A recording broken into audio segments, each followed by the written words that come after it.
kurwa!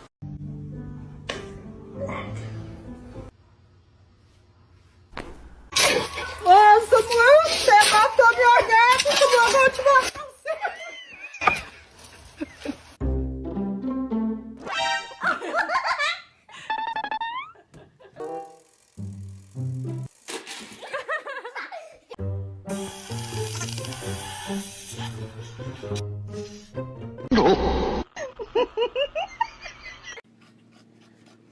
Two, three.